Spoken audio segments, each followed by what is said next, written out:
together and coming up with great ideas. Right. Yeah. Do you know after you've finished writing a song and you're recording it, it's like, yes, this is the one that's going to be on the album, this is a single, or is it only in retrospect once you actually piece the songs together that you start to?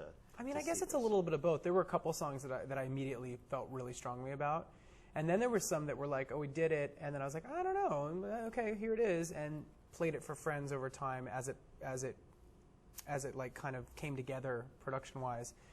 And a lot of it was gauged on reaction of the people that I respect in my life. It's hard to be objective sometimes when you were the one that wrote it and sang it. Right. But I definitely listened and paid attention to people. I had like, for example, I had a Halloween party on a bus. I rented one of those like party limo things. Right. And sort of tours around the city. Yeah. And I invited, I think it was like 25 people. We're all dressed up. You know, we're having some cocktails, laughing, having a good time, and I put on some of the demos that I had and just watched the bus, watched the group of people, their actual physical reaction. Mm-hmm. And when I put on, for example, Trespassing and Kicking In, the two Pharrell tracks, the reaction in the bus was like, bam, like a bomb that went off. It was crazy. People were dancing. And I thought, you know what, that's the best test drive you could possibly do for a song, for an album of music that you want to inspire party and joy and a little sexy. Right, so right. that was a really great way to figure out which ones were working.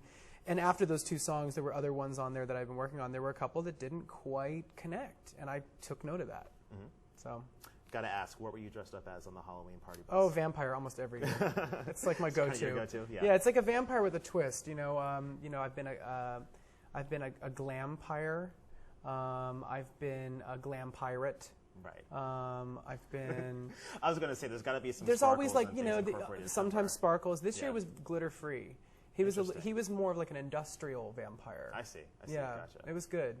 The contacts. I was wearing some leather. Right. Yeah, it was good. Excellent. Good image. We'll it's carry very that True Blood, you know. Right. Yeah. We will carry that image into the next question from Quiet Retreat, who says, "You're obviously invested in all the songs on Trespassing, but is there one that is closest to your heart?" I mean, they all mean something to me for different reasons, obviously, especially the ones that I wrote. I'm close to those ones the most, but I mean, it depends on what we're talking about. I mean, Outlaws of Love, for example, is a song, it's quite sad, with a little glimmer of hope in there at the end of the tunnel. But it's basically written as like a lament for the struggle that the LGBT community goes through. You know, there are a lot of songs on the album that are the opposite, that are uplifting and powerful and should inspire confidence and pride. But this song in particular, I wanted to go into the feeling of hopelessness that sometimes comes over one when you look at the crap that we have to deal with as a community. You know, with marriage and equality and the bullying and just the general ignorance that surrounds sexuality, especially in this country. And it's something that I deal very closely with, being in the public eye. And sometimes my experience is really great, and sometimes I really enjoy being able to verbalize, you know, what it's like being a gay man, so that maybe there's somebody on the other end that doesn't really understand it, and maybe I can enlighten them, give them some information, or maybe I can give you know, a teenager some confidence, you know, to just be who they want to be. But the flip side to that coin is that sometimes it's, especially with media, depending on who the media is, it can be very sensationalized. Right. And because it's kind of a hot button issue right now, I've done so many media interviews where the headline is gay, gay, gay, gay, gay. Every question that they asked about homosexuality and the gay lifestyle, that's the only thing they put in the article. They don't put anything about my music. It becomes all about that, out of my control. I just sit here and answer questions openly and honestly, you know what I mean? And I would have a struggle saying, I don't want to talk about that. I want to only talk about this, because I want to talk about it when it's balanced. Right. It's, you know, and it's all about balance. Right. I mean, and let's be real. I mean, like, there's not that many openly gay mainstream pop stars. I mean, like, you're on a very short list of people that I think that, you know, that the community at large would be able to name. So I think that, you know, you're often put in a position where, because you're one of those few voices, you're asked to speak about that a lot. Yeah, and I like speaking about it, you know, and that's the struggle, is that I do feel strongly about all this stuff, you know, and I do want to be a positive, you know, influence, and I do want to be I think just by being visible and just being open and cool with it, hopefully that's enough. But sometimes it's not. Sometimes it's not. Yeah, and it's sometimes it feels like, oh, I can't win either way. But like I said, I've had a lot of really positive experiences with it too. I've had people come up to me and say, look, this is, you made me look at this differently. Or I've met young people that are like, I could talk to my parents after we were talking about you, and that's the reward in all of that. Right. But this song, back to the music again. Right. I wanted, we can talk about it and talk about it and talk about it, but I wanted people to understand how it makes us feel. And I think the song captures that more than words, more than, cerebral conversation. It's a feeling. Excellent. As Ferocious, the hardest thing about doing these interviews is getting all of the Twitter handles right. And you're reading them. Yes, I know it's and a your little fans have some very, very colorful handles.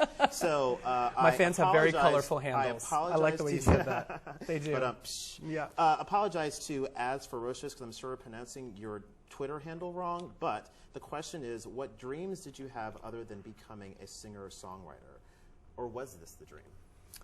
The songwriter thing was kind of late in the game for me. I always dreamed and kind of felt at ease being a performer of some sort or a creator. When I was a kid, I was like playing dress up all the time. I was making things. I was coming up with stories in my head and plays and costumes, and I've always been that guy. So I kind of came out of the womb that way. But which kind of way my career path went was kind of up in the air. Right. So I found a good one. I'm really happy where I ended up. Yeah, I think you did okay. This is good. Let's see, a question from Roxy93 Glam. If you could meet one dead pop star, who would the lucky person be? Probably Freddie or Michael Jackson, probably. Just because of what both of them, I think, were so iconic and so singular in what they did. And actually, they have a little in common in their approach, I think. And I can identify with how they create their music, with their voice. And they were both really bold in kind of doing whatever the heck they wanted and being the type of artist they wanted to be. And, we always get caught up on genre and like, well, is it rock? Is it pop? Is it R&B? The thing about both of those is that they blended it all together. Yeah. Both of them did. They were just like, this is a cool song and this is how I'm singing it. I don't care what genre it is, you know. I read a report recently that there potentially might be a Freddie Mercury hologram at the Queen shows. Apparently it's not a hologram, it's a visual illusion. Visual illusion, okay. Big distinction. It's different apparently. They said it's not the Tupac thing from Coachella. It's supposed to be like a visual illusion. Right. I know nothing about it. Okay. I just got an email from, I think it's supposed to be happening today actually, on the West End for their production of We Will Rock You. It's like an anniversary. Oh, right. That's right, yeah. And I actually just got an email from Brian. He was just saying, oh, we're doing this, but I didn't ask him what it was. Right, okay. So if you're in London and you're out there watching and you've seen this visual illusion, give us a tweet, let us know how it went. Yeah, I want to hear what it is. Exactly. Let's see. Here's one from Kaylee Francis. What was the first thing you bought with your first big paycheck? I paid a lot of taxes, I think, with my first big paycheck. Well, I mean, a definite like lifestyle upgrade was that before Idol, I was living in a studio apartment in Hollywood. It was small, and so I decided to rent a house. So it was the first like house I ever lived in, and that was definitely a transition. Right. Okay. Felt good. Right. A little lonely though. It felt weird. It was weird. I was like, I have this big old house, and I'm only one in here. So I kept inviting. Do you want to stay the weekend? I was inviting. I was having like big slumber parties. House parties like the entire time. Right. Exactly. I feel bored. I have this big house. Speaking of your friends, Georgia Glambert says, "When did you meet Katy Perry, and how did you become such good friends?" Well, and not in a negative way, but we're not such good friends. We're not like super close. We're good acquaintances, and I have a lot of respect for her. I think she's an amazing performer, a great writer. And she's really like navigated the whole pop star celebrity thing with a lot of class. Yeah. I respect her way of approaching it. We have a bunch of mutual friends and met years ago before she got big, randomly. But it's not like I didn't like stay in touch with her or anything. I just would see her here and there. I think that's the illusion that we want to believe that we see you in a photo at the Grammys with like Rihanna, and it's like, oh, they hang out all the time and they're going on vacation together. It's not like that. Yeah. I mean, in my mind, I actually thought it was going to be like that. You know, after Idol was ending, I'm like, yeah, I'm in the club now. I'm going to get to go to, like, you know, all these people's houses, you know, and I really thought that's kind of what it was. And I very quickly was like, oh, this is work in many ways. You know, it's the best kind of work there is. But going to, like, the Grammys, this is like an industry thing. This is like, you know, we're celebrating music and we're supporting it, but it's not as social as it may look.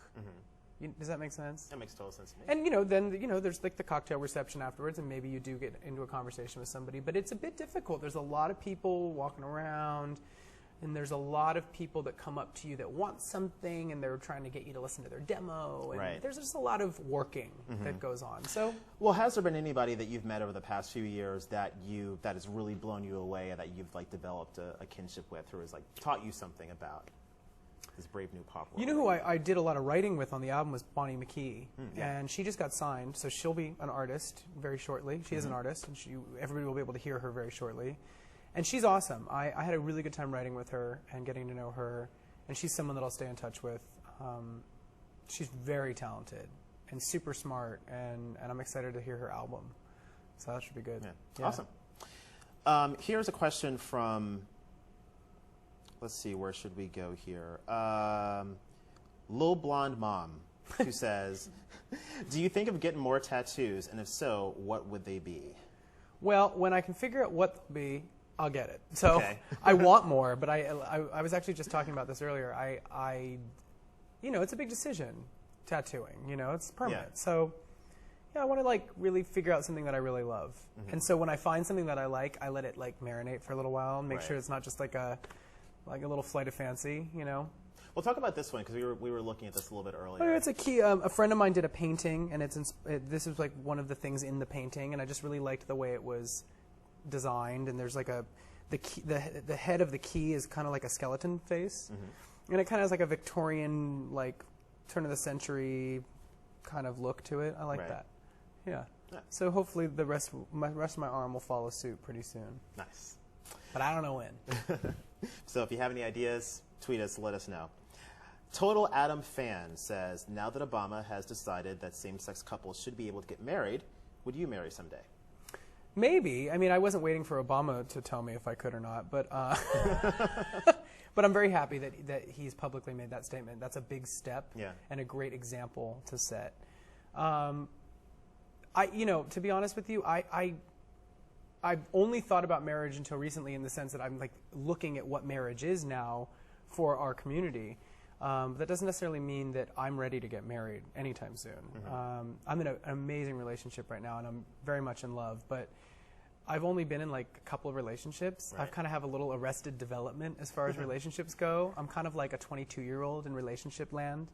So I'm just enjoying, you know, having love in my life and being in a couple, and marriage is a ways off for me. Yeah. But it must also be difficult to be a celebrity in general and having all of that outside pressure on you when you're in a it's like what we were talking about earlier. There's this kind of like, you know, you should set an example and be a gay person that's married. And I'm like, well, but I want to live my life for me. And that marriage is like a very personal, important thing. That's not to be taken lightly, you know. There's a certain amount of sanctity that I want to keep in my marriage whenever that happens. There you go. Let's see. Lex Love Music